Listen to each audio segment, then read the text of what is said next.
Conforme nós já havíamos combinado, desde o dia 12, está aqui conosco o pastor Ayrton, que vai estar retomando o tema das gerações, e hoje com abertura para as perguntas. Ele vai fazer uma prévia aqui, né, pastor, um levantamento rápido de tudo que falou, uma revisão geral.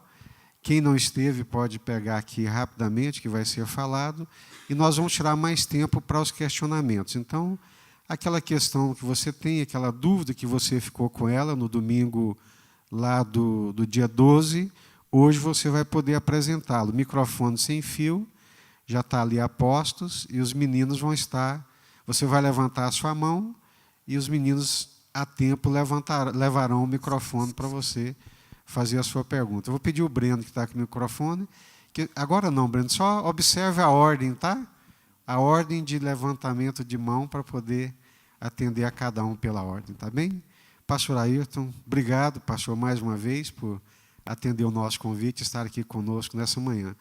Pastor Ayrton, ele é pastor da Igreja Presbiteriana Renovada do Brasil, ele é psicólogo, trabalha no Oasis, que é um centro de apoio, de acompanhamento com pastores, missionários, que trabalham no campo e que muitas vezes, né, vivem dificuldades emocionais e psicológicas, e o Oasis faz esse trabalho. Então, é com muita alegria que nós recebemos mais uma vez o pastor Ayrton aqui nessa manhã. Pastor, seja bem-vindo.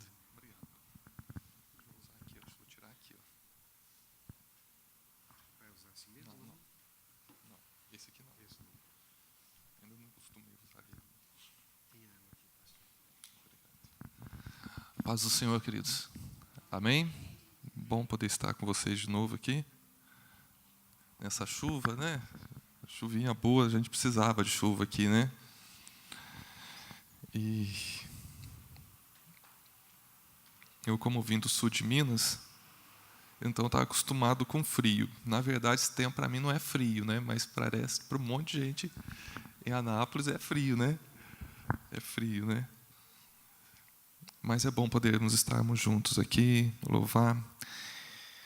Essa música que está tocando, Consagração, me lembra do tempo do início da minha conversão. Essa música foi muito marcante, né?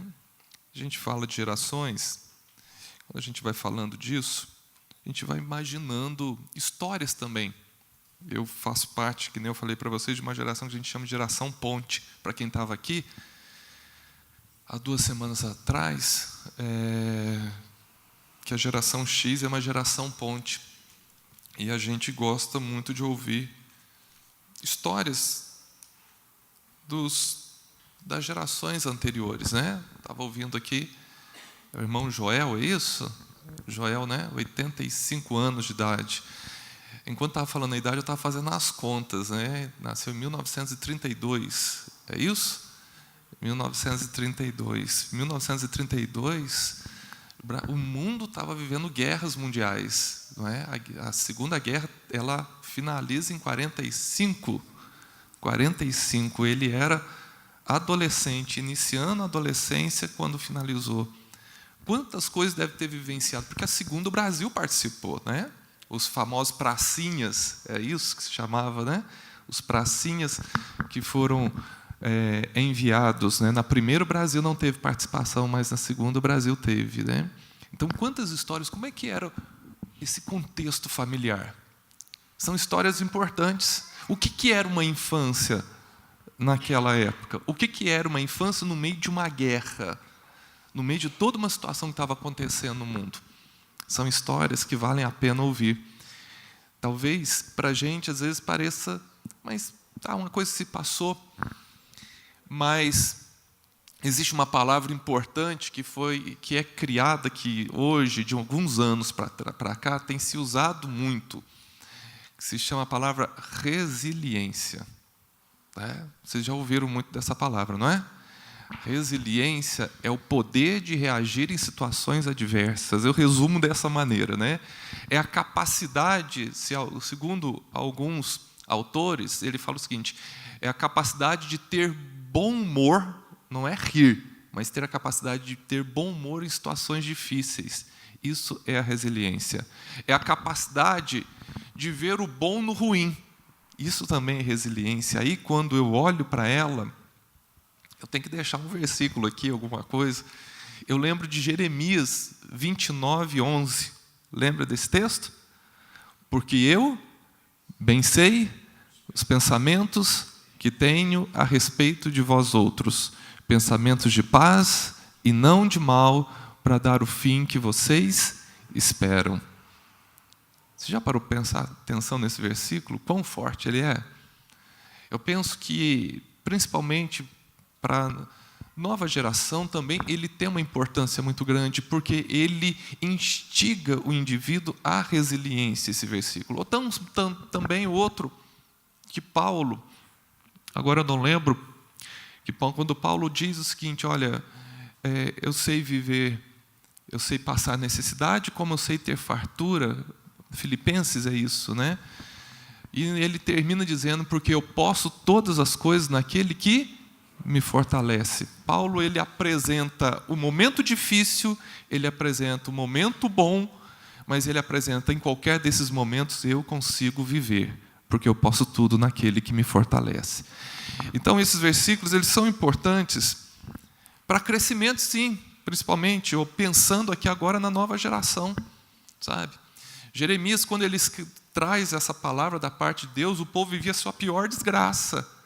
A pior desgraça da história de Israel estava ali. O pior cativeiro, que foi o cativeiro babilônico. As ruas foram coalhadas de sangue, carros e cavalos de Nabucodonosor passavam por cima dos cadáveres do povo judeu que estava esparramado pelas ruas. As virgens de Israel foram estupradas pelos príncipes de Nabucodonosor. Os príncipes de Israel foram enforcados. Os jovens tomaram o lugar dos bois, carregando as cargas. Fala no texto que as mães chegaram a comer do cadáver dos seus próprios filhos para poderem sobreviver. Olha que desgraça que o povo vivenciou nisso. O povo estava fora da presença de Deus. No meio de toda essa desgraça, chega esse jovem, esse indivíduo chamado Jeremias, né? Que talvez de todos os profetas que passaram pelo cativeiro babilônico é o que mais relata com propriedade, com força, como foi esse cativeiro. E Jeremias, ele foi humilhado, ele foi espancado, esbofetearam ele, prenderam Jeremias e ameaçaram ele de morte. Esse era o contexto desse jovem da vila de Anatote, uma vilazinha pequenininha, filho provavelmente, descendente provavelmente de sacerdote, e que logo cedo foi chamado ao ministério. Esse jovenzinho, é ele quem vai ser a palavra onde o povo muitas vezes não dá credibilidade para ele. E no meio dessa desgraça é que ele traz essa palavra. Eu bem sei os pensamentos que tenho a respeito de vós outros, diz o Senhor, pensamentos de paz e não de mal, para dar o fim que vocês esperam. O que eu quero resumir nisso tudo? Nós vivemos histórias, vivemos numa sociedade difícil, com problemas, as sociedades mudam, mas um aprendizado eu tenho nessa história, que é o seguinte: veja a tua história do ponto de vista da soberania de Deus. Você sabe o que significa isso? A tua história não está fora do controle de Deus. A época que você nasceu não está fora do controle de Deus. A sua idade avançada, e Deus tem feito ter durabilidade, vamos usar dessa maneira, não está fora do controle de Deus. Eu sempre vou ter alguma coisa para passar da parte de Deus para os outros, para as novas gerações. E como nova geração, as experiências que eu já tive, porque a nova geração tem vivenciado experiências muito rápidas na sociedade. Deus não perdeu o controle. Agora, essa dor sofrida eu preciso usar de uma maneira produtiva para a glória do Senhor. Eu preciso. Eu estive no Egito há quase 2 anos, na verdade. Não, 1 ano. Agora em novembro, faz 1 ano que eu estive no Egito, fazendo um encontro de missionários brasileiros lá. E E uma coisa que foi marcante, que está acontecendo no Egito, principalmente depois que o Estado Islâmico decapitou um grupo de coptas, de cristãos coptas ali, foram 20 jovens. O olhar da juventude copta, o olhar da juventude egípcia, ela está se mudando no meio desse processo todo. Ela começou a enxergar uma palavra que estava ficando distante dela. Ela está olhando o sofrimento como meio também, um meio de glorificar a Deus. Não é uma busca do sofrimento, entenda que eu estou querendo dizer isso, mas que no sofrimento e na fidelidade Deus está sendo glorificado. Amém? Queridos, eu vou falar um pouquinho rápido para vocês, que eu vou dar uma passada do conflito de gerações, que foi um que eu pulei da outra vez, e aqui dá um resumo e traz alguma coisa nova. Isso, né? Então, alguns aqui eu vou estar passando bem rápido para vocês. Ela vai pular um, né? Porque aqui já entra no Baby Boomer, mas não fala dos tradicionais, os que vieram antes deles, daqueles que são os desbravadores. Lembrando que os tradicionais são os desbravadores, aqueles que nasceram durante a guerra, nasceram antes de 45. Então, são desbravadores, são aqueles que fizeram acontecer as coisas, lutaram, pegaram no cabo de enxada, juntavam na igreja, foram aqueles que ajudaram no terreno, vamos fazer com as nossas forças, tudo isso vamos erguer. Ministérios são erguidos através da geração tradicional, missões, agências missionárias nascem por causa dos tradicionais, são eles que fazem muita coisa do que estamos tendo hoje. Eles são aqueles que prepararam, pensando no meio cristão. Eles prepararam o caminho para a gente, né? Foram eles usados. O missionário, quando a gente fala de missionário tradicional, é aquele que foi para o campo. Foi para o campo missionário só com a passagem de ida, né? Às vezes sem sustento, e ele foi se virando ali e foi tendo a graça de Deus, passou por guerras, por várias situações, e Deus foi sendo glorificado através dele. Depois deles vem os baby boomers, né? Volta ali, que nascem no final dessa Segunda Guerra Mundial e foram educados com muita disciplina e rigidez, porque esse era o contexto.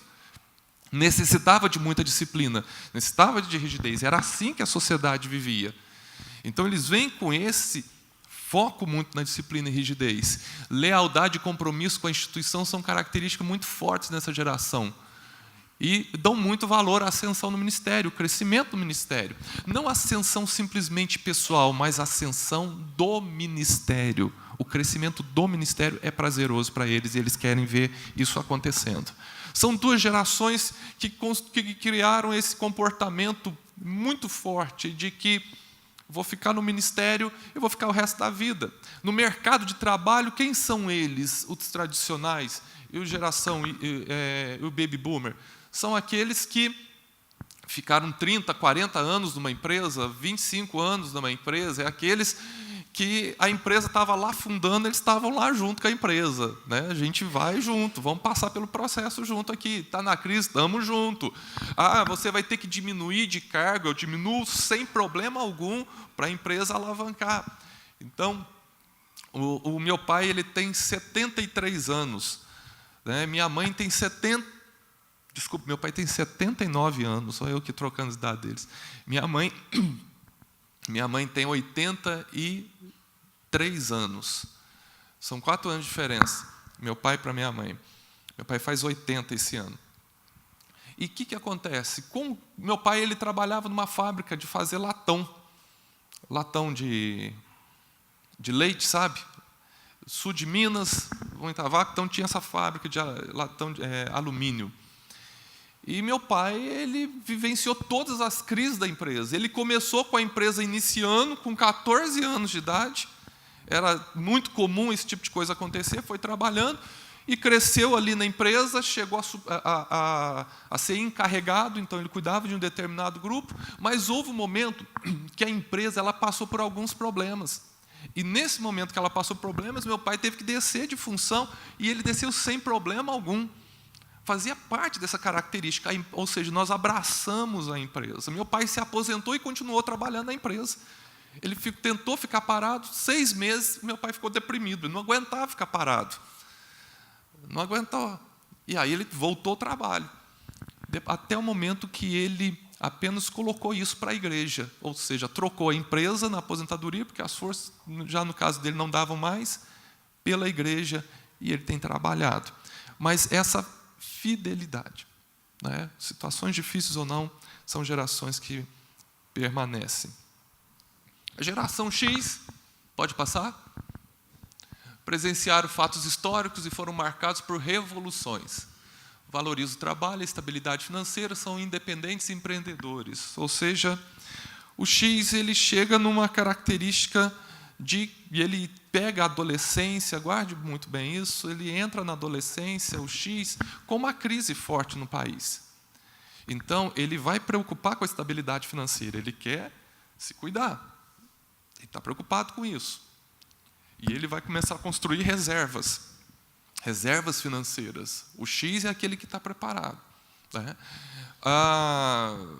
O que está acontecendo, falando agora de mercado de trabalho, é que os baby boomers, né, quem normalmente está tomando lugar na empresa dos baby boomers não está sendo o X, mas o Y.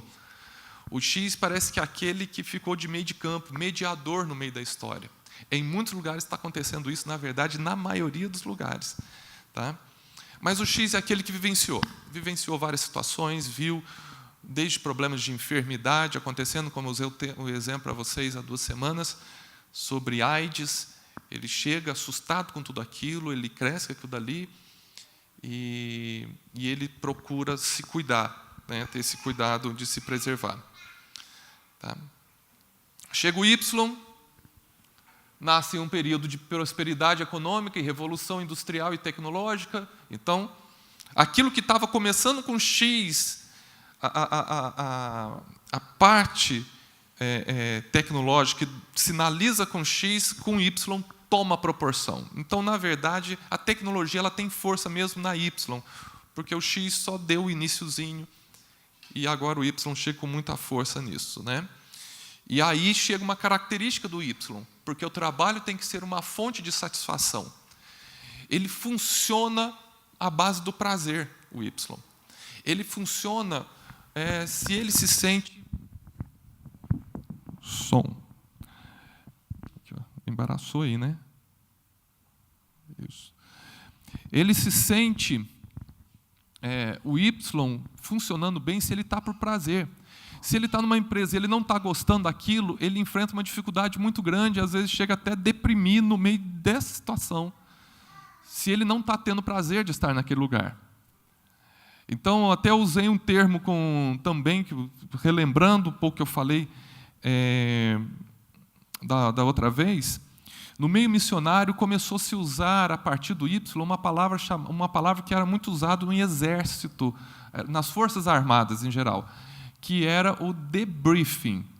A palavra debriefing é quando a pessoa traz um relatório de tudo que ela fez.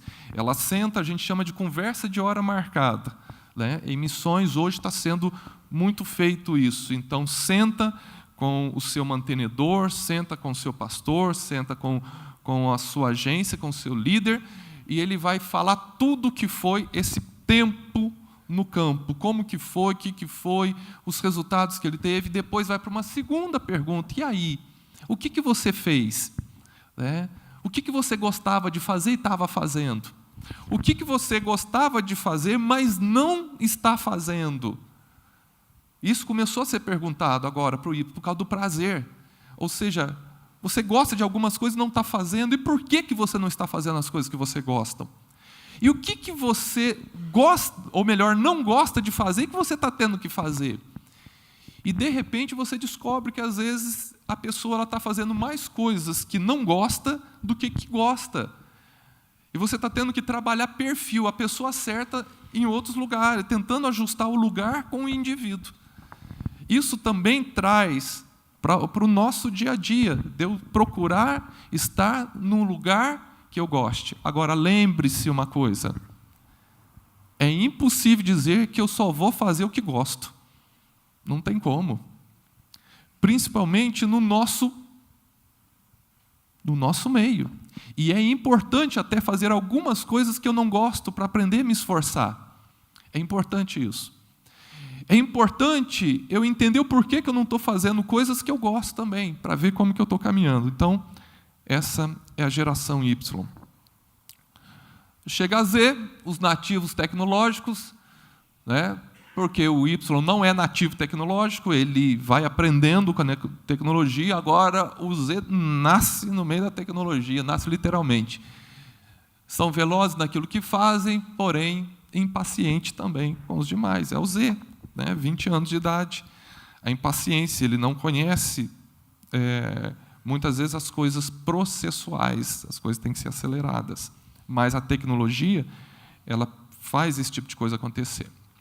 Pulando, o que gerou, resumindo para vocês, que tantas gerações ficassem no mesmo ambiente é o quê? O aumento da expectativa de vida, as pessoas estão durando mais tempo, estão vivendo mais, e, ao mesmo tempo, a tecnologia que acelerou trocas de gerações. Então, por causa da tecnologia que acelera, expectativas de vida que aumenta, então mais gerações ficam no mesmo ambiente.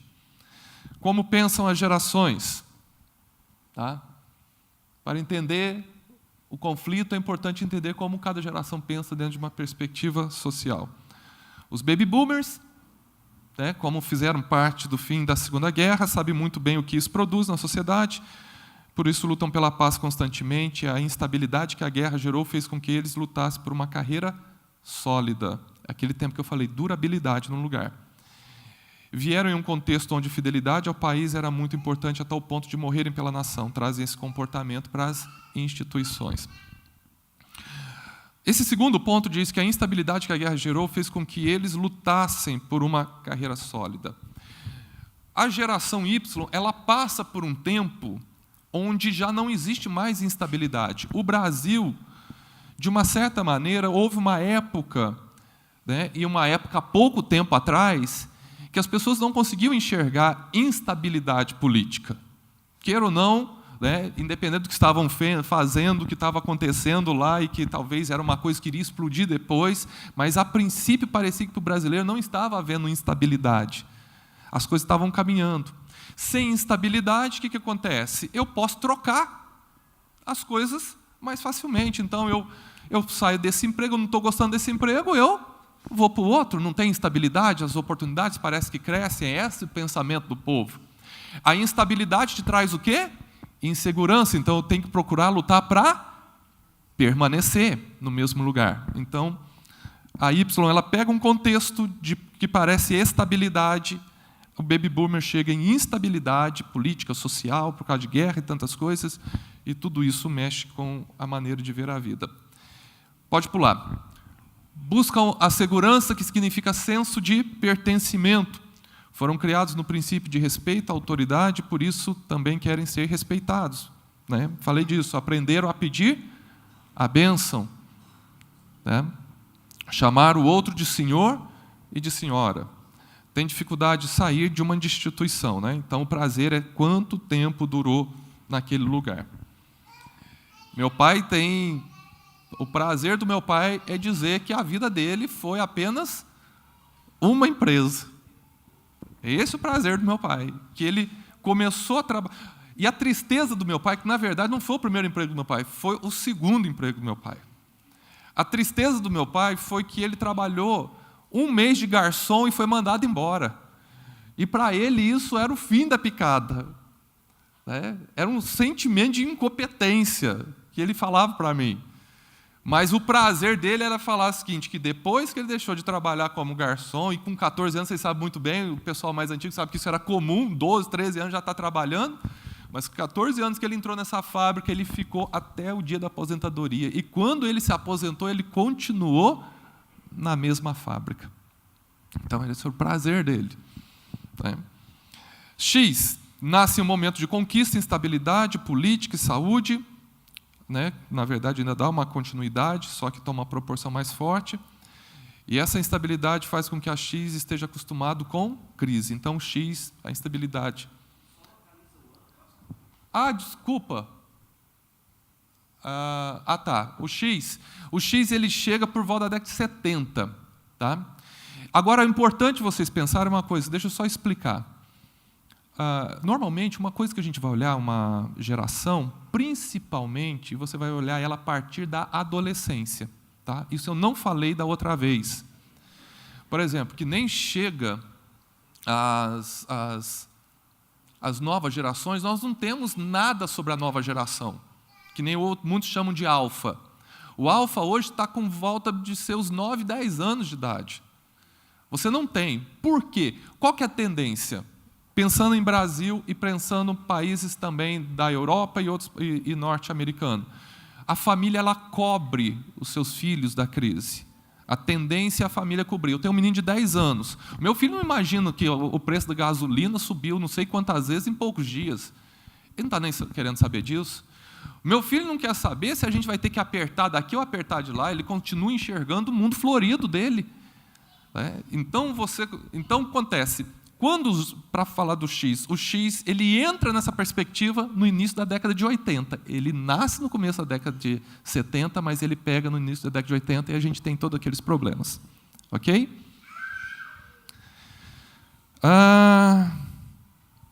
Esperam ser reconhecidos pela posição conquistada, isso depois que vai chegando uma determinada idade. O Y, pior da crise já havia passado, guerra é algo que só coisa de filme, pelo menos para nós, países distantes, por isso cresce com maior liberdade. Já pôs aí, né? E no meio da sociedade isso gera algumas características, como gostam de ser participativos nas decisões e não meros espectadores. Isso, inclusive, dentro de casa. O Y agora começa a querer dar sua opinião. Ele quer falar como é que a família também vai seguir. Ele quer falar mais, ele quer dar a ideia dele. Né? Antigamente, o pai falava, o filho obedecia. Agora, o Y ele quer ser participante. Não, eu também quero fazer parte das decisões. E isso é um fato. As nossas mudanças de casa, estou falando da minha família, muitas aconteceram enquanto que todo mundo não entrou em acordo, a gente não saía de casa. Foram 2 anos para mudar para Anápolis. Do convite para mudar até a chegada em Anápolis levaram-se 2 anos. Até o momento que todo mundo chegou em acordo. Então, muda. E isso também é na instituição, eles querem falar, dar a sua opinião. São impulsivos, querem fazer as coisas mais rápido, e essa impulsividade é natural por causa do quê? Da tecnologia. Tudo é rápido. Google, não sei o que mais, televisão, tudo que você pode imaginar, internet, é rápido, é natural a impulsividade. Tá? São movidos pela tentativa e erro, né? Ou seja, querem tentar. Por quê? Porque foram estimulados pelos próprios pais também. Y, seus objetivos são mais importantes que a instituição em si. Isso acontece muito na Y. Ela, por causa do quê? Da necessidade do prazer. Então, eu preciso me sentir bem. Eu preciso estar feliz. E aí é uma coisa que precisa aprender com a antiga geração. Foram motivados desde a infância. Autoestima elevada. E aqui caem os conflitos, né? Para a geração Y, idade e experiência muitas vezes não quer dizer nada. O que vale é a competência. Ela olha muitas vezes isso, principalmente no mercado de trabalho. Isso tornou muito forte. Tá? Tem dificuldade com os processos. E o que eu acho legal nesse primeiro aqui, só ressaltando que a igreja ela tem um fator fundamental para que isso seja ajustado. Então, o jovem da igreja ele tem condição de não cair nesse comportamento social. Porque a igreja ela também tem suas hierarquias. Ela trabalha com a experiência e ela dá importância para a experiência. E a integração que a igreja fornece, ou a igreja propõe para todas as gerações, é importante a partir do momento que o indivíduo ele sai. Porque ele vai enxergar um mundo com uma outra cosmovisão, não da sociedade, nua e crua, sem filtros, mas com a cosmovisão filtrada pela palavra de Deus. Isso faz toda a diferença. E na comunidade, no convívio com os irmãos da igreja. Isso é importante. Né? Então, inclusive, a CEPAL, o ano passado, ela fez um tema no congresso dela que se chamava Integrando Gerações. Foi o tema da CEPAL. O ano passado ou esse ano? Acho que foi esse ano. Tem dificuldades com os processos, porque quer subir rápido. Já para os baby boomers e o X, ser liderados por uma geração Y não é fácil, porque ele está começando, ele já tem tempo. E a geração Y tem necessidade de satisfação, por isso corre atrás daquilo que o satisfaz. Quando isso não acontece, muitas vezes mostra um pouco o interesse. Se o que está sendo falado não é interessante para o Y, ele sai. Para o baby boomer, o que importa é o tempo de instituição e a experiência. E é assim que ele foi constituído. Tempo e experiência. O saber para o baby boomer é tudo.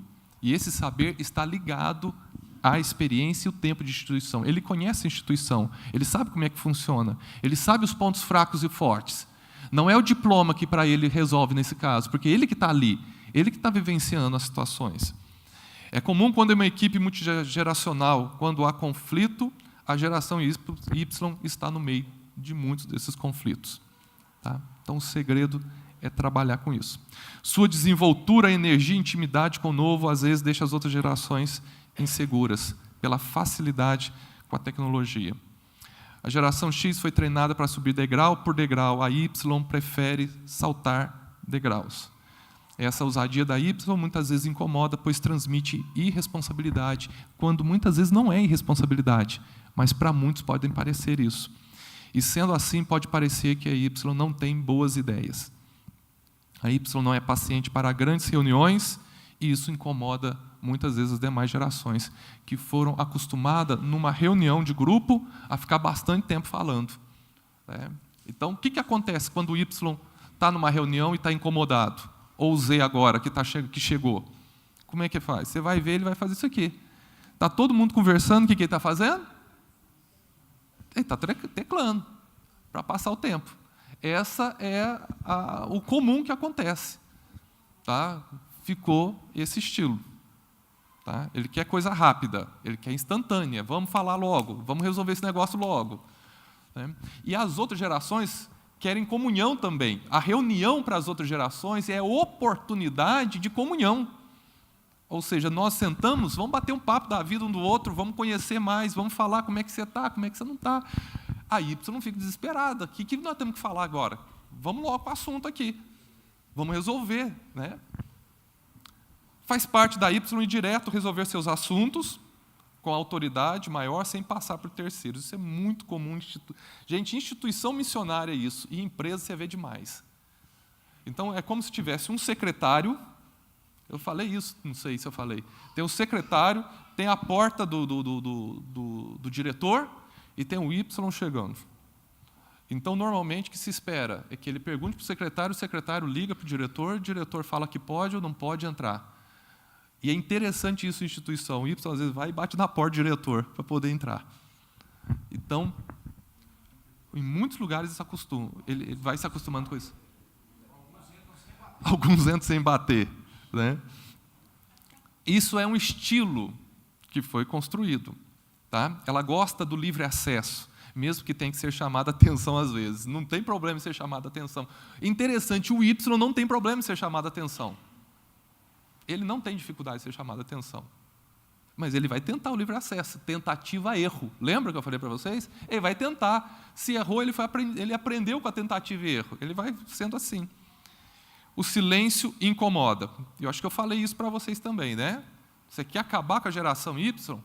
É ele perguntar o seguinte, pastor, ou diretor, ou líder de missões, líder de jovens, falou assim, olha, eu preciso resolver tal problema, vamos orar. Né? Mas vamos orar até quando? Até que dia? Que horas que tem a resposta? Quando que vai chegar a resposta? Ele quer data marcada, hora. Vamos orar durante uma semana. Ufa, ele acalma. Daqui a uma semana, se você marcou 8 horas, ele está ali batendo na porta. Qual o resultado da oração? Né? Ele quer saber disso. Tá? Porém, uma coisa importante da geração Y é que ela promove algo muito importante para a instituição, que é olhar para fora. Ela faz a gente ter olhar para fora. Ela proporciona o crescimento. Então, isso aqui bem rápido para vocês, para trazer um pouco do conflito que eu não trouxe e uma recapitulação dos outros. Acho que eu consegui fazer em rapidinho, né? Acho que dá tempo. Agora vamos para a minha tortura, as perguntas. Né? Lá no fundo.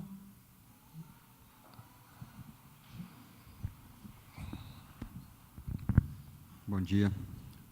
Bom dia. O senhor citou a geração alfa aí, né? Que eu creio que são os nossos filhos, né? As crianças aqui, que vão estar daqui uns dias na adolescência. Uhum. Esse momento que o país vive de crise financeira e crise política, ela pode estar criando um ciclo, né? Essa geração alfa está voltando meio que para a geração X? Pode. Não só a alfa, mas o Z, segundo as últimas pesquisas, a Z já está tendo um retorno de olhar para a crise, de não querer ficar tão rapidamente trocando de trabalho. Isso aí são as últimas pesquisas. Tá? Ela já está tendo alguns comportamentos de retorno. E pode ser uma geração assim bem tumultuada, bem cheia de conflitos, mais do que a geração X? Pode, mas não é por causa da X em si. É porque, ao mesmo tempo que está tendo essas crises, tá? Que ela vai retornar ao estilo estabilidade, tá? A alfa, esse nome é um nome sugestivo ainda não definiram como nome fixo, tá? É um nome sugestivo. A alfa, ela está vivendo em outras crises muito fortes que estão acontecendo no mundo e rápidas. Tá? Por exemplo, identidade sexual é uma das principais que está batendo e que a alfa está chegando nisso daí. E hoje, para a alfa, o assunto identidade sexual ele está tomando conta do colégio. A Z se falava muito disso, mas com a alfa a coisa está tentando penetrar e ser forçada dentro do colégio. Né? Vocês estão vendo o que está sendo falado na sociedade. Né? Oi. Quer falar aqui? Ó? Você pode ficar ali. Eu falo aqui. Eu estou com dó de você, filho. Pastora, na palavra passada, né, tá de parabéns o estudo, muito bacana, mas o que eu tirei de mais importante foi que a adequação nas gerações ela é necessária, né, porque nós vivemos essa transição. E eu tenho observado, dentro da minha própria família, que aqueles que não conseguem ter esse jogo de cintura sofrem muito.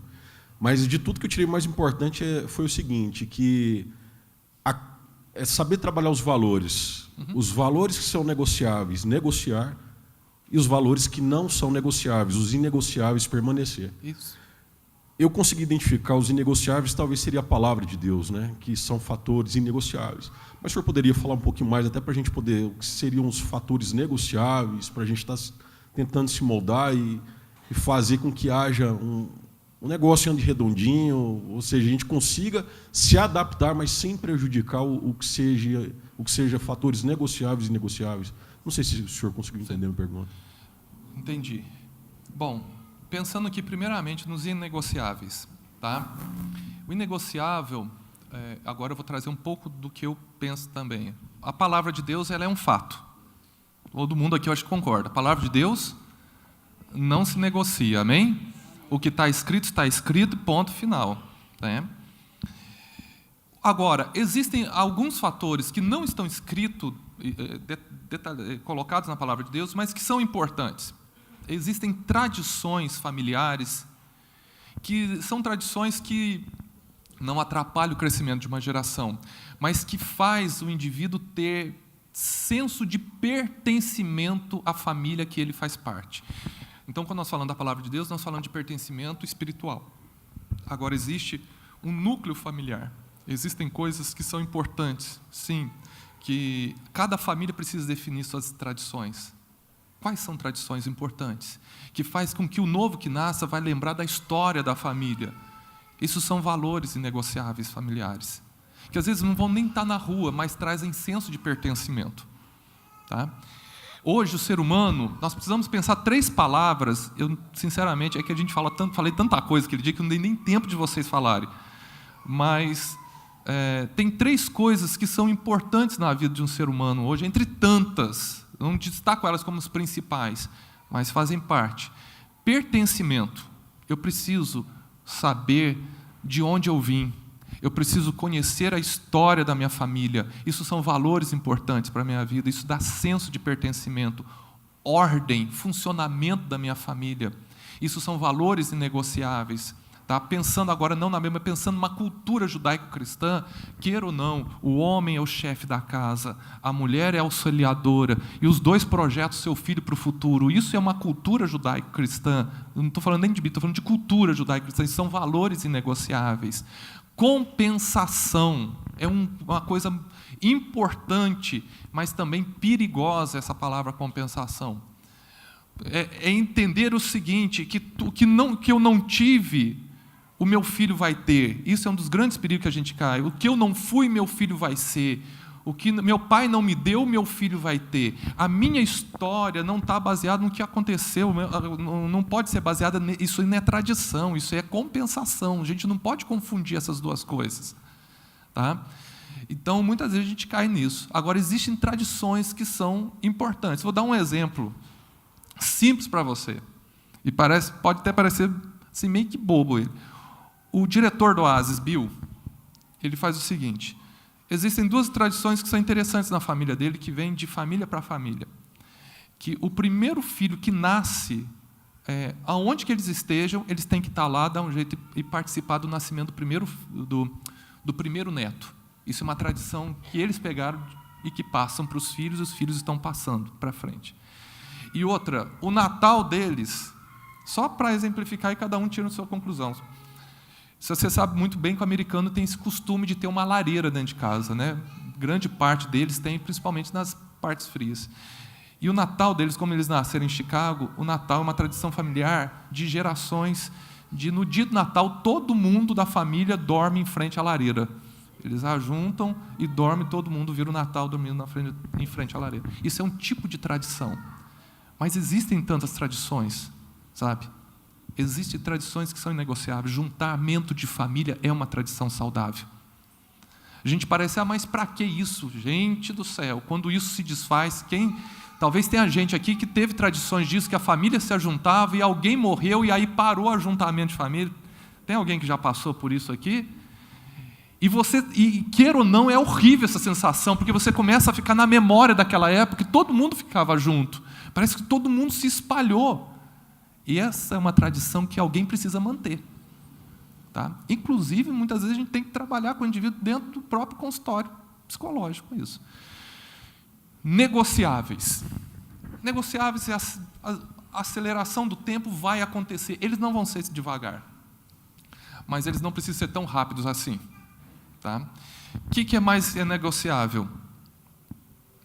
Alguns estilos de olhar a vida. Como é que eu vou colocar para você?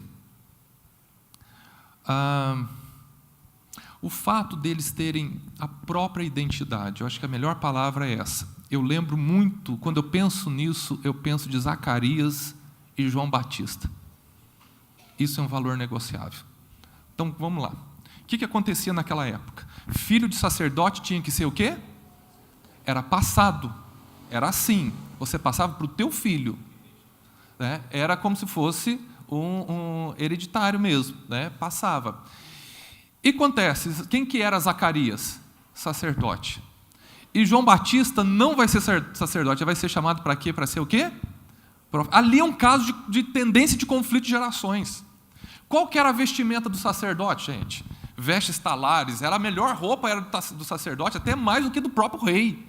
Era uma roupa preparada, própria para ele. A melhor comida não era nem do rei, era do sacerdote. Ele tinha melhor alimentação também. E aí, de repente, chega um menino, chega João Batista, e outra coisa, o sacerdote, ele falava que nem o pastor Jesus, tranquilo, calmo. Era essa a voz do sacerdote. Né? O pastor Jesus está na função exata, função sacerdotal. Né? Mas o profeta, gente, ele batia sem dó. Mas não era bater com calma, não, ele batia falando alto. João Batista é totalmente inverso. Se você for parar para pensar, que o pai dele, Zacarias. Ou seja, o pai veste as melhores roupas, o filho vai vestir de pele de camelo. O pai come as melhores comidas, o filho vai comer o quê? Gafanhoto e mel silvestre. O pai fala tranquilamente, o filho raça de víboras. Né? Totalmente inverso. Isso nós estamos falando de flexibilidade. Respeitar a identidade do outro. Nós somos diferentes. Meu filho não precisa ser igualzinho a eu. Ele vai ter o jeito dele. E do jeito dele ele vai caminhar. Exatamente. Todos os dois serviram a Deus de uma maneira muito fiel. Todos os dois foram grandes representantes de Deus na sociedade. Né? Então, acho que aqui dá para... pastor. Quem? Aqui, pastor. Aqui, pastor. Jesus. Pastor. Tem um lá atrás, depois você. Bom, primeiro parabenizar novamente, já fiz pessoalmente, né, por esse estudo. Eu acho que deveria correr todas as igrejas. Eu acho que é algo extraordinário, científico. Você pesquisou, então é embasado pela palavra de Deus e pela prática da vida de hoje em dia. Eu estou com um conflito. Meu Deus. Está ali conflito, eu estou com um conflito. Parece que, eu vou falar, fiz 56 anos essa semana, deve ter muita gente aí que eu acho que vai se encaixar com o mesmo questionamento que eu tenho no momento. Eu me vejo mais, me parece que a minha geração é bebê. Né? Parece que é mais bebê. 56. Mas, de repente, eu me vejo um pouco na GX, porque há características minhas na GX. Parece que a bebê é um pouco meio antiga, né? Mas, de repente, eu me vejo também na Alfa, porque eu vou para uma reunião, eu já participei tanto de reunião que eu não tenho mais paciência para reunião. Não, é então, a Z, apesar a Alfa de a gente não sabe ainda exato, dela. Exato, né? a Z, aliás. Então, eu tenho características assim, já participei tanto de reunião que eu não ando mais com paciência para reuniões. Reuniões formais. Não é? É diferente de um bate-papo informal. Não é? Então, a primeira pergunta, são duas perguntas que eu tenho. Teria mais, mas para não tomar o tempo todo, a primeira pergunta. Aonde nós realmente estamos? As pessoas da minha idade. Nasceu na década de 60. Não é? Aonde nós encaixaríamos melhor? E se é normal nós termos características de outras gerações? Tá. A década de 60 é geração Baby Boomer. Tá? Em primeiro lugar é Baby Boomer. Mas, quando você pode estar perto da chegada de uma nova geração, você puxa traços dela. Quando você nasce já perto de uma chegada de uma nova geração. Outra coisa, você também pode conviver com uma nova geração, mais do que a sua geração, as antigas, e você ter características dessa nova geração. Eu não sei se está dando para entender. A convivência. Nós nos fazemos também no outro. Personalidade é 50% herança, resumindo personalidade, e 50% vivência.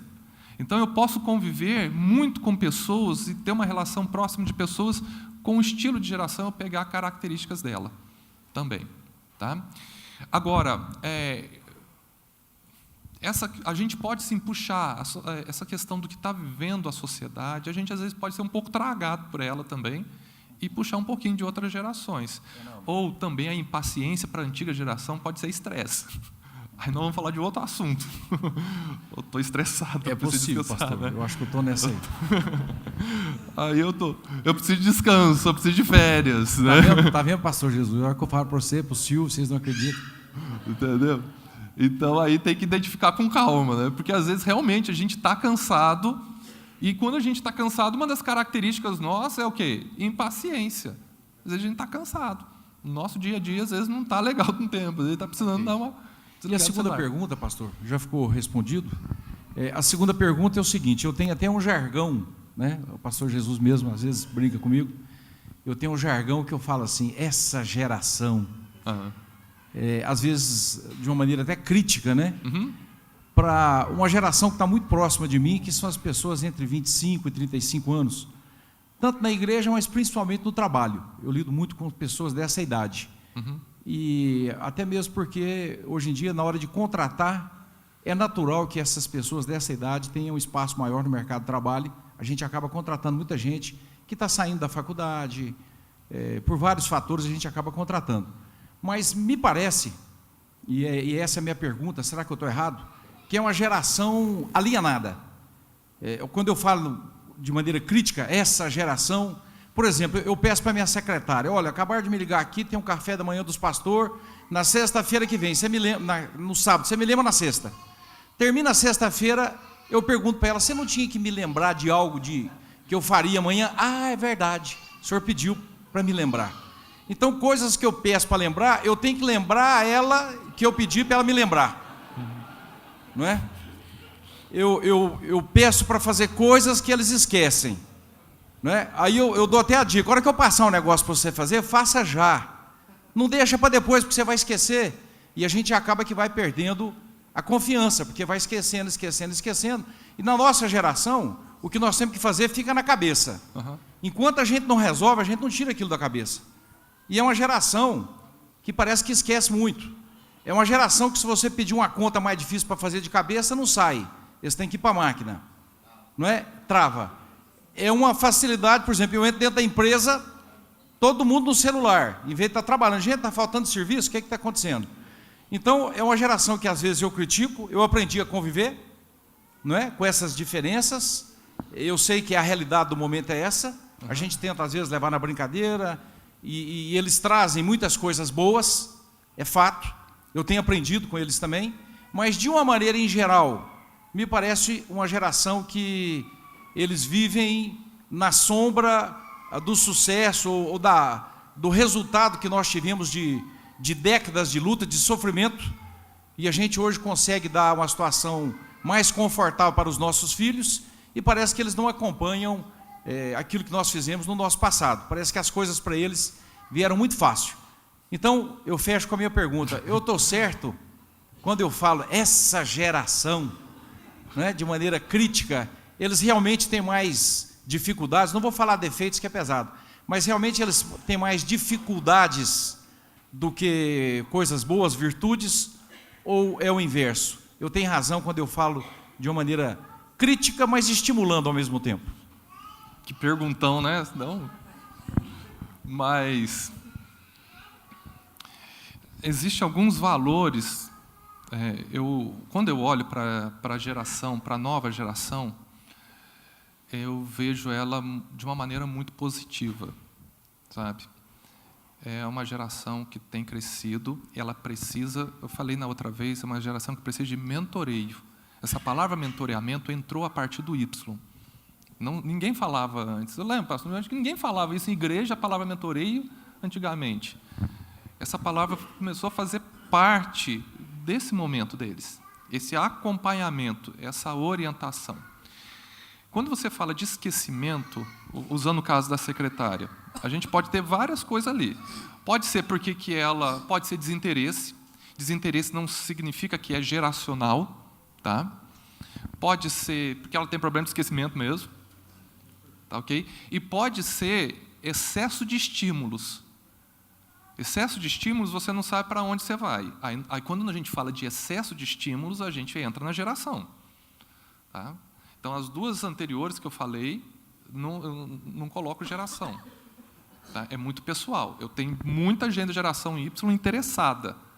Geração Z, com muito interesse. É interessante que você vê a geração Z, como é que ela está chegando. Olha o interesse dela. Trazendo aqui para o nosso contexto de missões. Eles querem ir para onde ninguém foi. Eles querem ir. Eles têm aquela ideia seguinte, para Jesus voltar, precisa pregar o evangelho nos 4 cantos da terra, então aonde que não foi pregado, então me manda para esses lugares. Mas são poucos que pensam. Né? Pior que não. Eu estou te falando de ir nas agências missionárias, de estar com eles. Quando você fala não foi, eles já ficam de olho arregalado para aqueles lugares. Qual que é o problema deles? É a ausência de mentoreio. A dificuldade deles é que querem um processo acelerado para as coisas. Lembra que eu falei disso? Que dentro do conceito bíblico, do conceito nosso aqui cristão, os processos não são acelerados. A gente não acelera processos aqui. As coisas são mais calma para criar uma formação. Não. Essa foi a dúvida há 2 anos atrás, 3 anos atrás. No último CBM, nós tivemos esse ano, no anterior, no penúltimo CBM, a dúvida, essa era uma pergunta que estava sendo instigada, estava sendo falada, trazida, quer dizer, caiu o número de vocacionados, nasceu no Brasil o Vocari. Né? Então, muitas dessas pesquisas que eu fiz aqui, porque a gente já estava fazendo isso, baseado nessa preocupação de ter caído o número de vocacionados, tá? A gente já estava fazendo isso daí por causa do cuidado missionário. Então, comecei isso em 2012. E aí, chega no CBM o assunto. E aí, nisso, nasce o Vocari. Qual que foi a surpresa do Vocari? Um enchimento de jovens aceitando o chamado e indo para lá, para Maringá. O primeiro Vocari, quase 1000 pessoas. O segundo já aumentou mais, que foi esse ano, o ano passado e esse ano. O ano que vem em Maringá, agora já estão tendo que fazer o Vocari no Pará, estão querendo trazer para Anápolis, está uma discussão se vai vir aqui em Anápolis ou não. Ou seja, está vendo que existem. O que está faltando, muitas vezes, é ajustar alguns processos na vida deles. O problema se chama excesso de estímulos. Então, acontece, antigamente a gente sabia o seguinte, eu quero ir para o campo, depois eu faço isso. Eu não quero, o fulano pensava o seguinte, eu não quero ter um trabalho secular. Aí depois entrou uma outra etapa. Não, primeiro eu vou estudar isso, depois estudar aquilo. Hoje, existe essa confusão. O que eu faço primeiro? Teologia ou faço primeiro a faculdade? Aí, às vezes, está na faculdade, tem essa confusão de que será que eu estou no curso certo ou não estou no curso certo? Então, é um processo mais de estar perto. Tá? Agora, eu me perdi na sua pergunta.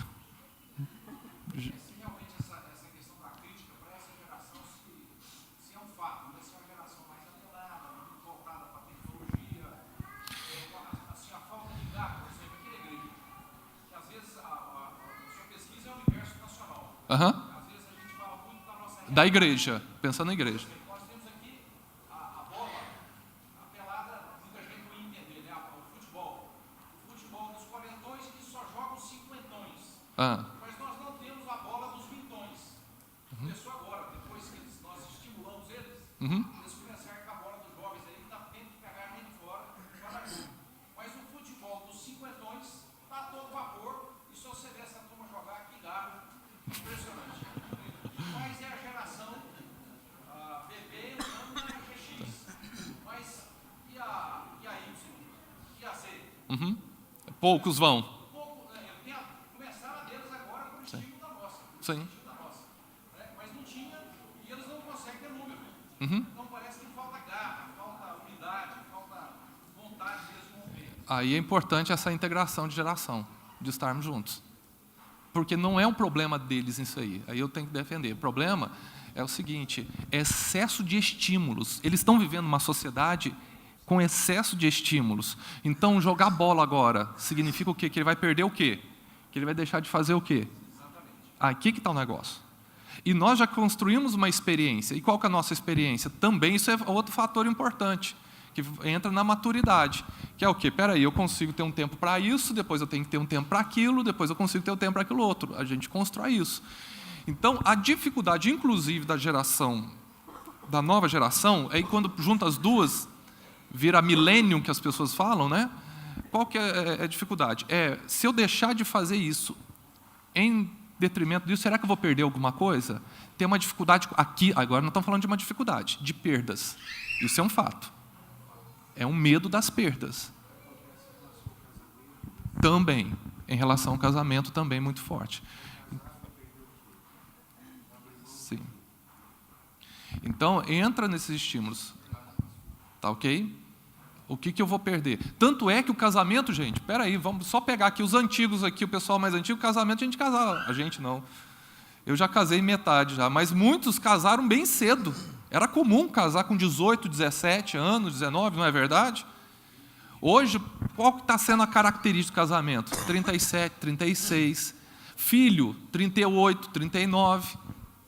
Está acontecendo isso, aumentou isso. Por quê? Agora se preocupa em construir primeiro, é um estilo da sociedade. Né? Preocupa-se em construir. Mas a palavra aqui é mentoreio, metas, lembra que eu falei? Apesar que você deu meta, eu preciso disso até sexta-feira. Mas talvez seja interessante, assim, você já fez isso, já resolveu isso, de vez em quando, até a pessoa acostumar. Tá? Tem um lá no fundo. Aí depois eu chego aqui. Pastor, voltando para dentro da igreja, eu creio que nós fazemos parte dessa geração ponte. E a pergunta é se essa geração tem conseguido fazer essa ponte. Por muito, eu tenho observado que, por vezes, a gente parece que não consegue. Eu citar só um exemplo para o pastor direcionar a resposta. Eu estive ontem com a minha família para ver um teatro na igreja, fantástico teatro. Fala sobre relacionamentos de um casal dentro da igreja e vivendo de aparências. Foi fantástico. Mas como era um culto de mocidade, teve aquele negócio do louvor, e o pessoal gritava, assobiava. E depois do louvor, o dirigente lá começou a falar que ia ter um negócio de Oscar e tal, ia que premiar quem foi o mais ativo durante o ano. E ele falou, vou premiar quem foi mais ativo, quem foi o mais viado, quem foi o mais... E começou. E essa palavra, assim, parece que foge um pouco do contexto. Aí meu filho, que tem 15 anos, perguntou, pai, essa igreja aqui é mais animada, né, do que a nossa. Eu falei, filho, não é questão de animação, talvez seja uma falta de respeito com o que é sagrado. Porque a nossa geração respeita muito, né? Você chega nas igrejas, principalmente presbiterianas, você vê lá assim, silêncio, reverência, oração. Entrava para o templo, parece que tinha esse. E com a geração mais jovem, que o Arnaldo falou aí, acontece essas coisas. Você vai para um culto, o pessoal grita, os louvores raramente exaltam o Espírito Santo. E a pergunta que eu quero falar é para nós dentro da igreja, uma palavra que você falou agora. Essa ponte, essa integração. O Arnaldo falou do futebol dos quarentões, cinquentões, que a turma mais nova não vai. A turma mais nova parece que nem namora, você não vê os caras dentro da igreja, pelo menos, namorando. Então, eu realmente preocupo com isso, pastor. Será que nossa geração ponte está faltando em nós fazer essa ponte? O que o senhor acha disso? Eu não vejo aqui, o Arnaldo falou sobre, o pessoal não vai jogar bola. Aí eu fico pensando, a culpa é nossa ou a culpa é deles? Falta exemplo para eles? O Arnaldo falou, acho que algo dessa geração, os rapazes não preocupam, né? Então, não são tão agressivos como antigamente. E eu gostaria de saber o que o irmão pensa de dentro da igreja, voltar para a igreja. Nós estamos falhando com esses jovens? Ou é isso mesmo, essa geração é isso mesmo e vai continuar assim? Você entendeu? Esse exemplo dessa ponte, fazer um link, estar junto com essa mocidade, mostrar para eles os valores que nós tínhamos no passado, que hoje, nesse culto de ontem ficou claro, o pessoal assoviava e gritava e tal, entendeu? E o culto foi fantástico, e o teatro então, o Espírito Santo agiu grandemente ali, as pessoas foram e constrangidas, né, com o poder do Espírito Santo na vida daqueles atores, né? Mas às vezes a minha pergunta é essa ponte está sendo feita ou não? Esse link, né? Vamos passar para o linguajar de hoje. Talvez o que falta às vezes são as ferramentas adequadas, sabe? Talvez a gente possa falar a mesma coisa de uma maneira diferente que leve à reflexão. Então, eu estou falando de tudo que eu fui aprendendo, de tudo que eu fui vendo, os lugares que eu fui passando. E a geração Y, ela gosta de reflexão. A gente tem condição de levá-la à reflexão. Agora, o choque pode ser o seguinte, olha, isso é desrespeitoso, isso pode ser um choque de momento. Eu posso trazer essa perspectiva do desrespeitoso, levando o indivíduo a uma reflexão, não trazendo uma palavra pronta, levando a pensar nisso. O que você acha disso? O que você pensa? Quais os prós e os contras? E ele mesmo consegue descobrir que aquilo dali está exagerado. Tá? Então, acho que a gente precisa desse tempo. Aí eu volto de novo, bater na mesma tecla da história do mentoreio, porque o mentoreio é isso, o discipulado que tanto se falar é isso, o caminhar junto. E caminhar junto não é eu trazer uma palavra, o outro absorve ela e caminha baseado somente no que eu falei. É uma relação que acontece. Talvez a reflexão, eu acredito muito nela, pelo menos e também o que eu vi as pessoas passando, uma perspectiva mais reflexiva. Vamos pensar um pouquinho nisso. Tá? Aonde isso é bom? O que isso pode gerar? O que isso pode fazer? Eu penso que essa ferramenta de levar a Y à reflexão, ela é saudável. É uma ferramenta. Só que isso é tempo, é sentar junto, é conversar. Não é uma disputa teológica. Não é uma disputa teológica. O meu pensamento está certo, o seu está errado. Não é ganhar, não é uma guerra. É resolver. Resolver é quando todos ganham. É diferente. Existem 5 tipos de resolução de conflito. Tá? Retirar, que é quando o indivíduo tira o corpo fora. Né? O que mais? Ceder é quando eu perco e você ganha, então faz o que você quer fazer. Ganhar é quando eu ganho e você perde, então vai ser a minha vontade. Tá? Negociar, vamos fazer uma negociação aqui, nem tanto eu, nem tanto você. E resolver é quando todos nós ganhamos. A reflexão, todos nós ganhamos. Todos nós crescemos nela. Tá? Tem aqui e depois chega ali. Pastor, eu sou de uma geração em que o conhecimento pertencia sempre aos mais velhos. Né? Por exemplo, na minha adolescência, se meus pais compravam lá uma rádio vitrola, que para a época era algo de novo, algo de... Era a maior quem tecnologia. Tinha que mexer seriam os pais. Né? A gente não podia tocar, olha, você não sabe mexer, você vai estragar, você faz isso, você faz aquilo. E eu tenho observado que o conhecimento precoce hoje, a tecnologia, o avanço da tecnologia... Eu vi ontem, assim, me chamou a atenção, eu lembrei do senhor ontem. Nós estávamos numa congregação, fazendo um trabalho com adolescentes, e eles colocaram lá um laptop, jogando a imagem para uma televisão, e eu cheguei lá, eles passaram, eu estou lá assistindo também. De repente, deu um pirico-paco lá no computador, e eu esperava que os pais fossem lá, né, mexer lá, e quem levantou foi um adolescente de 13 anos, mais ou menos, foi lá, e a setinha para cá, a setinha para lá, abre aqui, vai ali, ela trouxe tudo, o filme de volta, e colocou, e pronto. E eu fiquei olhando, e disse, nossa, mas né, mudou as coisas. Há uns tempos atrás, o meu menininho tem 11 anos, eu estou tentando baixar um aplicativo lá, e estou lá mexendo, não dava certo, e ele do lado falou, pai, o que o senhor está tentando fazer? Aí eu estou tentando baixar, não, peraí, pai. Ele foi lá e pronto. Aí eu falei assim, não, eu não quero que você faça, eu quero que você me ensine. Ele falou, mas pai, é muita tecnologia para o senhor. Então a minha pergunta é, até que ponto, né? Hoje, se você for chamar um jovem para você conversar com ele, né, no tete-a-tete, eu acho que ele vai falar para você, não, pai, o senhor fica aqui, eu vou lá para o quarto, vamos ligar o webcam, né, vamos falar, né, não é? A minha pergunta é, até que ponto essa explosão de conhecimento, né, precoce, ela pode influenciar na formação de caráter dos filhos, uma vez que eles resolvem tudo por links, por baixar aplicativos, né, o conhecimento vem para eles de outra forma, não vem mais do pai e da mãe, está ficando muito difícil esse relacionamento. Até que ponto isso aí pode influenciar na formação de caráter dos filhos? Muito. Seja positivamente ou negativamente. Tem um lá no fundo, que ele levantou a mão primeiro lá. Teve um antes dele. Está lá, está vindo.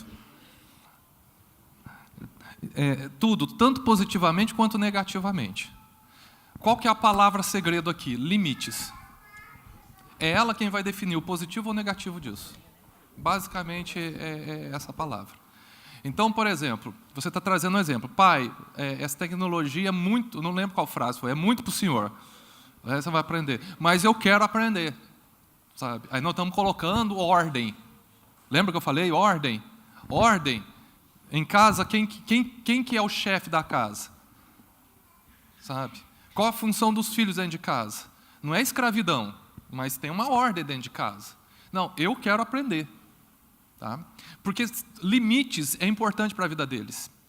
Quando eles entendem limites, e lembre-se, limites não é desgraça na vida de ninguém, limites é amor também.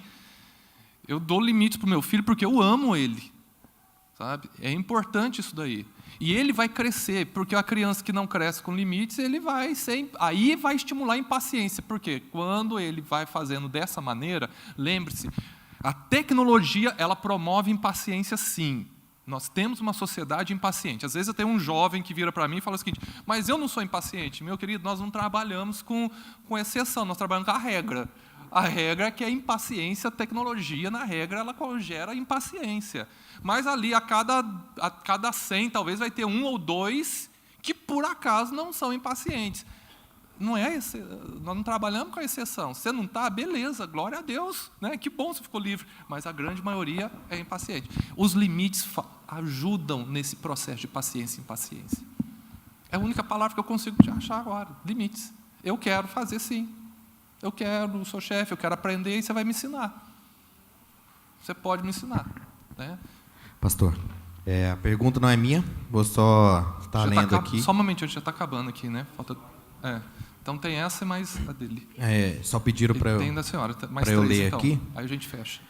O aumento da homossexualidade e a luta de muitos para implantar a desconstrução do gênero é uma questão espiritual ou está ligada a essa evolução de gerações?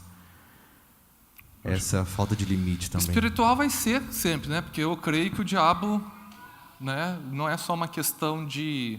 A gente separa muito a possessão da opressão, né? Eu vejo que o diabo, a Bíblia fala dele, né?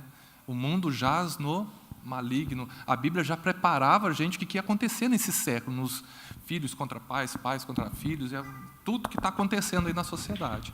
Tem sim o lado do diabo, é claro que ele está aproveitando isso. Agora tem uma questão social, ele está atingindo uma sociedade e essa sociedade está colocando força nisso daí. Esse é um fato, né? Então o que acontece? Aí você só vai pegar e vai juntar Lé com Cré, né? Você vai fazer a junção. Nós estamos pensando numa sociedade que recebe tudo muitas vezes rápido. O perigo da sociedade, às vezes, a tecnologia, gente, é da gente não ter filtro. Não ter um filtro. E a Bíblia precisa ser o nosso filtro para tudo. Então, o que acontece? A gente quer alguma coisa no computador, você já viu? Joga no Google ali, abre, a gente nem vê se aquilo é verdade ou não. Quanta coisa se escreve de besteira que você joga no Google? Quanta coisa. A pessoa está com dor no fio de cabelo, ela joga no Google dor no fio de cabelo, às vezes aparece ali que está provavelmente com câncer terminal. E tem gente que entra nesse negócio. Então, não se faz um processo de filtro. Nós temos um espiritual, que é a palavra de Deus, e outro de conhecimento correto, conhecimento natural, de ver quem são as pessoas que estão escrevendo, né? A minha esposa está orientando um seminarista, agora no processo do TCC dele, no seminário, sobre família. Ela teve que pegar ele de jeito. Ele estava puxando um monte de artigo do Google. Ele jogou o nome, apareceu um monte, facilitou, acelerou, mas ele não tinha um crivo para ver o que dali era certo e o que não era. Até no meio cristão que entra no Google, quanta gente escreve besteira ali, falando em relação à Bíblia, que não tem nada a ver, coisas que não têm base teológica correta. Então, a gente precisa desse filtro. Então, existe um ponto social, sim, que é ausência de filtro correto. Isso está confundindo. Tá? Eu lembro, quando eu fiz faculdade de psicologia, uma coisa que ficou marcada, só para encerrar com você. Eu tinha uma líder de louvor que estudava comigo. E aí, a psicologia ela vai bater que o homem não é criação de Deus. Ele é evolução, né, do primata.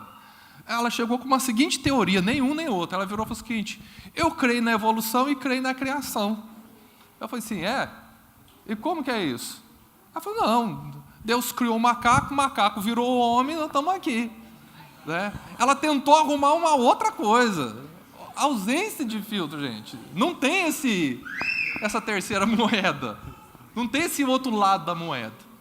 Então, tem uma parte, sim. Eu acho que a juventude, ela precisa, sim, começar a ter filtros corretos, de pessoas que tenham nome por trás, pessoas que tenham formação por trás.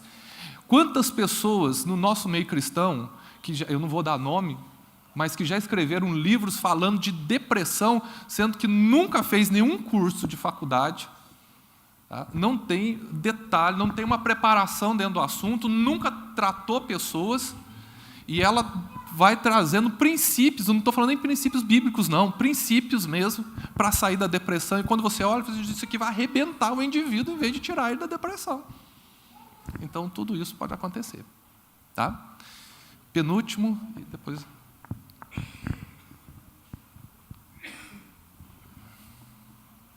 Acho que acabou aqui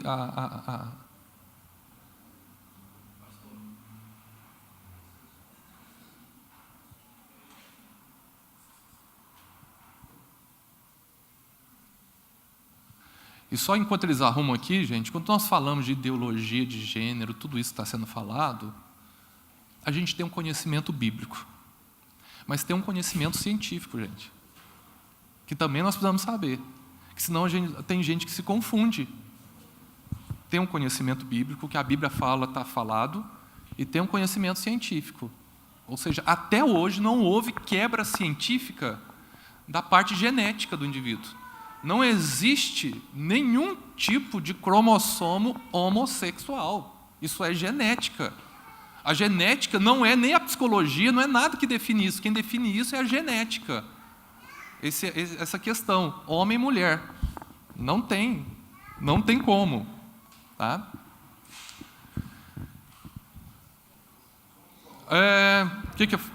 Você consegue falar alto aí?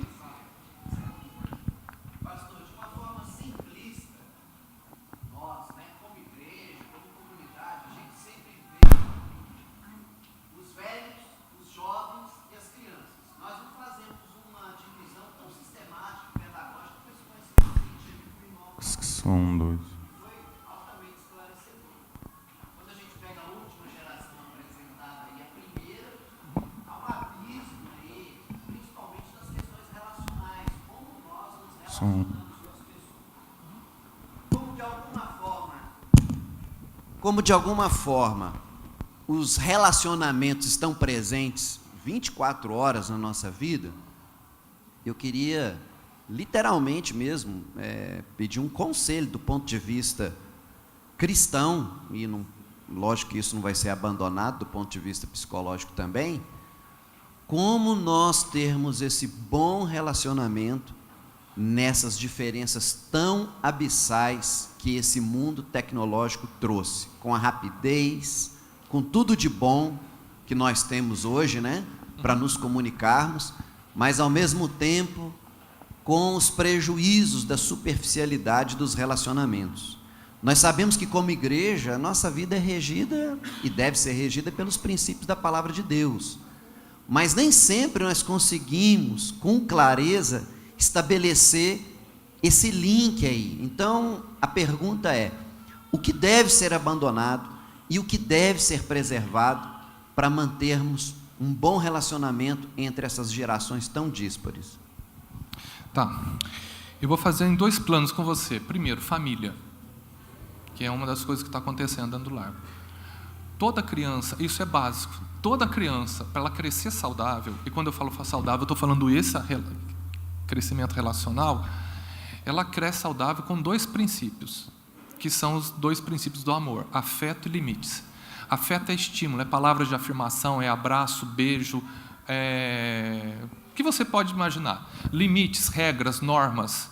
Todo ser humano precisa desses 2 princípios. Eu amo meu filho quando eu ponho regras para ele. Eu amo meu filho quando eu beijo ele, eu abraço ele. Então, isso gera uma saúde emocional para essa criança. O que vai acontecer na vida dela? Ela vai conseguir, através dos limites, entender o espaço do outro. O limites não é só para ela, comigo, dentro de casa. Ela vai aprender a respeitar o espaço do outro. E ela entender e olhar para o espaço do outro, porque limites por limites também não ajuda. Limites, ele é pedagógico. O limites com uma explicação do porquê, com uma reflexão do porquê, ele é pedagógico, ele ajuda. Então, você vai construir nessa criança esse princípio de refletir até onde o outro pode ir e o porquê o outro pode ir. Mas também ensiná-lo a reflexão do que o outro tem de bom. Aí eu entro também no campo da igreja, né, no campo das relações externas. A palavra vai ser sempre reflexão. O problema é que muitas vezes, qual que é a maior dificuldade entre as antigas e as novas gerações? É o embate. Embate nunca vai ajudar. sabe? Nunca vai ajudar. Principalmente do jeito que nós estamos vivendo. O processo crítico cada vez está mais forte. A reflexão, pararmos, pensarmos, ouvirmos o outro, trabalharmos. Eu gosto de usar muito um princípio que eu aprendi na psicologia, que a gente chama de peso-balança. Né? Ensinar o outro a colocar os prós e contras daquilo ali, para ele refletir, para ele enxergar. Essa reflexão é importante. Nós crescemos nisso daí. Não tem um outro grande instrumento. E reflexão significa o quê? Comunhão, estar junto, perto um do outro. Mas trabalhar esse pensamento. Tá? E por último, a senhora, né? E aí que isso? Lindinho, a minha preocupação com a nova geração é que, como foi dito ali para o outro Lindinho, que na hora do louvor é gritos, é assovio e tudo mais. Primeiro, não tem limite. Segundo, falta reverência. Terceiro, temor. Temor. O altar, que é santo, está virando um palco. A hora do louvor e adoração é show. As luzes. Mas peraí, será que eu estou na igreja ou eu entrei numa boate? Que negócio é esse? Eu sou do tempo antigo, que o louvor, quando eu tenho saudade de ouvir um coral, o pessoal bem trajado, às vezes com beca, lindos, aí eu estou sendo sincera. E isso tem me preocupado, do mundo está adentrando a igreja do Senhor. Porque quando eu me preparo, quando domingo eu falo, eu vou para a casa do Senhor, eu não vou para um show, eu não vou para qualquer outro lugar, eu vou para a casa do Senhor. E quando eu me trajo, peraí, deixa eu ver aqui como é que eu estou. Eu estou indo para a casa do Senhor, eu vou ter um encontro com o Senhor. E o texto que me vem à memória é quando Moisés viu aquele fogo naquela murta que não apagava. Ele, curioso, foi lá e que Deus falou: tira as sandálias dos teus pés, porque o lugar que você pisa é santo. Por que é santo? Por causa da presença de Deus. Ele que é santo. Se eu venho para a casa do Senhor, aqui tem a presença de Deus, aqui é um lugar santo, o altar. Nós precisamos, a nossa juventude, tirar muitas sandálias da vaidade, sandálias do mundo. Eu estou me vestindo, eu vou para a casa do Senhor. Essa é a minha preocupação. O altar é santo, precisa ter reverência, precisa ter o temor do Senhor. A igreja precisa resgatar isso. Não é palco, não é show, mas aqui nós estamos louvando e adorando ao único Deus que é santo. A minha preocupação com essa nova geração é isto, é trazendo o mundo para dentro da igreja. Você não sabe se a Lindinha pertence ao grupo de louvor, com a forma que se veste, ou aquela que está lá na praça e tal e coisa. O negócio é sério. O negócio é sério, eu estou com muito medo disso. E eu tenho orado para isso, para que volte limite, reverência e temor do Senhor, porque aqui é a casa de oração, é a casa do pão, é a casa do Senhor. Amém. Antes de tudo, obrigado pelo Lindinho, viu? Obrigado por ele. Eu lembro, basicamente, que eu falei, como é que você chama? Silvério. Nós vivemos, acho que esse momento, como Zacarias e João Batista, sabe? Características diferentes. É lógico que tem coisas que podem passar dos limites. E eu acho que o grande segredo nosso, nós temos que tomar um cuidado e termos sabedoria com outra coisa. o cuidado da gente não pegar um estilo de geração e definir aquele como o único estilo que deve existir com o passar dos tempos, tá? Isso é muito comum, ou seja, queira ou não, o tempo muda, as características mudam e existem algumas mudanças. Aí eu volto àquela questão, nós precisamos definir, através do filtro da Bíblia, o que é permitido e o que não é, o que é saudável, o que não é. Aí tem uma outra palavra que nós precisamos pensar na palavra chamada bom senso, até onde podemos ir e até onde nós não podemos ir. Agora, tem coisas, sim, que passam pelo crivo do bom senso, que passam pelo crivo da Bíblia. Às vezes a Bíblia, nem que a Bíblia fala ou deixe de falar, a Bíblia não falou nada, ela não está condenando, e podem ser caminhados. Agora, acho que o princípio é isso. Outra coisa é um processo de... Aí eu volto de novo na palavra reflexão, sabe? É essa aproximação que leva o outro a refletir, que leva o outro a pensar nas atitudes dele, que leva o outro a refletir em como que ele está agindo, né? As roupas de hoje são diferentes das roupas do meu tempo, são diferentes das roupas de outro tempo, mudam. Mas existe uma palavra chamada bom senso, isso todos nós temos condições de ter, né? A moda ela vai variar de época para época, mas existe a palavra bom senso. A palavra bom senso cabe para nós. Eu acho que o grande segredo está aqui, sabe? Então nós temos a Bíblia como filtro e ela é inegociável, e temos a palavra bom senso, e aqui a gente chega no ajuste, sabe? Eu acredito que a igreja é um lugar para todas as gerações, sem ela focar em uma geração e definir, tem que ser assim, que nem essa geração pensa, né? Porque o tempo muda e a gente não consegue acoplar. Agora, a igreja ela tem essa capacidade de unir as gerações, de trazer aquilo que eu falei, eu esqueci de novo o teu nome, do Silvério, que eu falei, de algumas tradições são saudáveis, trazem-nos lembranças boas, mas o novo, que a nova geração também traz, o de olhar para fora também é importante, né? Isso daqui que nós temos aqui, isso aqui é fruto da nova geração, isso nos ajuda também bastante. Tá? Então, são coisas que a gente vai ter que ter esse jogo de cintura. Então, tem muitas coisas que nós podemos trazer para tá? E muitas coisas a nova geração também pode trazer para a gente. Tá? Esse equilíbrio, exatamente. O temor, eu defino temor com uma única palavra: leitura da Bíblia. Temor é com leitura da Bíblia. Não é nem questão de geração. Nós estamos falando aqui de igreja, certo? Temor é com leitura da Bíblia. Eu temo, você já notou que quanto mais a gente lê a Bíblia, a gente fica temente, a gente deixa de cometer determinadas coisas porque ele leu a Bíblia? Todo pastor que eu pego, que caiu, que saiu do ministério, ele já estava 2 anos sem ler a Bíblia, 3 anos sem ler a Bíblia, ele não conseguia ler a Bíblia. Essa é a confissão dele. A Bíblia é uma coisa seguinte, que eu posso ler 50 vezes, 100 vezes, ela sempre será, eu nunca vou guardar ela toda, é impossível guardar ela toda, e graças a Deus até por causa disso, porque isso me faz ser dependente da palavra de Deus.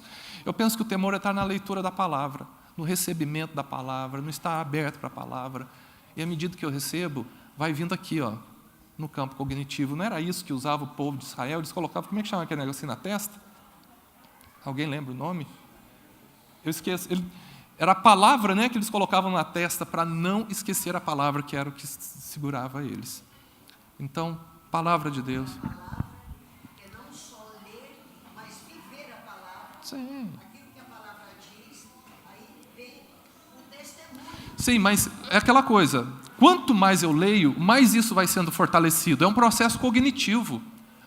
Gente, a gente não sente para pensar, a gente pensa para sentir. Quanto mais eu leio a palavra, mais eu estou me enchendo cognitivamente. E aí o meu sentimento vai estar cada vez mais fortalecido naquilo. Tá? Não tem um jargão que o povo usa, mais oração, mais poder, menos oração, menos poder. Talvez a gente falar mais palavra, mais temor, menos palavra, menos temor. Acho que aqui a gente tem que pensar. Só que isso é individual. Porque o pastor pode estimular você a ler a palavra, pode pregar a palavra, mas isso é dentro de casa. Isso é dentro de casa. Eu tenho que acostumar todo dia, ler a palavra, ter o meu devocional. Ok? Mas sabe outra característica ainda naquela crítica que eu faço desta geração? É isso que a irmã Lidinha falou. É uma geração também que lê muito outros autores, mas lê pouco a Bíblia. Então, isso é um estímulo que precisa. Uma igreja como a nossa, que prega a palavra, mas não tem culto de doutrina. A nossa igreja, o pastor sempre prega da liberdade, a consciência de cada um. Então, essa geração, ela não tem essa percepção da santidade. Então, é normal, no culto de quarta-feira que passou, de entrega do jejum, da consagração, sentar na minha frente, na frente da minha esposa, uma moça com a calça, uma saia, que mal tampava a roupa íntima. Na nossa frente, na entrega de 40 dias de jejum e oração. Tá, aí eu tenho que falar. Falta Sim. esse consenso e falta a ação dos pais. Minha filha, que roupa é essa? Isso é roupa de ir para a igreja num dia de entrega, de consagração? Bom, os pais têm uma importância. Agora, outra coisa, talvez seja orientar para a liderança, vai ter projetos, né? Projetos de leitura da palavra. Começar a construir um novo projeto de leitura da palavra, de ler mais palavra, de focar na palavra e até menos livros. Não que o livro não tenha importância, o livro é importante. Mas se o livro ele está ultrapassando a palavra, nós precisamos devolver ele para o lugar dele. Tá? E isso a gente pode ir fazendo. Tá? Obrigado, pastor. Obrigado, pastor Ayrton, pelo tempo e por compartilhar conosco também aqui da palavra de Deus, dos seus conhecimentos. E eu estou aqui ouvindo o pastor Ayrton, já tinha ouvido outras vezes, e muito em paz no meu coração, porque a igreja, como ele disse, é o único lugar onde todas as gerações podem conviver e devem conviver pacificamente, né? A geração, a minha geração, a geração mais antiga, não pode sacralizar os valores da sua cultura, mas tem que sacralizar os valores da Bíblia. Então, eu não posso, eu vim de uma geração onde tocar aquele instrumento lá que eu não sei o nome, não tocaria na minha época de jeito nenhum. Porque era coisa da macumbaria, do samba, etc. e tal. Né? Então, a geração da irmã Lindinha, a minha geração, do Rogério, nós devemos, sim, nós temos um compromisso com as gerações vindouras. E não é um compromisso de imposição, como o pastor deixou aqui muito claro. É um compromisso, até porque eles não vão aceitar. Eles pensam. E por causa da tecnologia, eles são arrogantes também. Eles acham que sabem mais do que a gente. E em algumas coisas eles sabem mesmo. Então a gente vai ter que saber passar para eles o que nós temos de bom. Né? Eu estou ouvindo o pastor aqui e lembrando os meus filhos. O menino, quando começa a dirigir, ele acha que já sabe dirigir. Aí eu estou sentado do lado de Samuel dirigindo, fazendo aquelas ultrapassagens, eu suando. Calma, pai. Eu sei dirigir, sou bom para dirigir. Eu falei, meu filho. Aí lembrei de um senhor muito antigo lá na Bahia, falando para o filho dele: o bom motorista não deixa o passageiro suado. Né? Você está me deixando aqui suado, ansioso, você não é um bom motorista. Né? Mas ele é muito obediente, então aprendeu a dirigir, negociamos o arrojo da juventude com a sabedoria de quem já dirigiu mais de 1000 horas, né? E estou ouvindo aqui, lembrando, um dia eu queria assistir um filme, quem diz que eu conseguia baixar o filme? Aí ele foi lá, com muita impaciência, viu? Que eles não têm paciência, não. Eles acham que a gente deveria saber o uso da tecnologia, como sabe. Baixou o filme, veio e colocou o filme para mim lá, mas era tudo em inglês. Aí eu estou lá assistindo o filme, ele saiu, voltou, está entendendo nada, né, pai? Eu, não, meu filho, eu sou burro, sou estúpido, não entendo nada. Então, é diferente.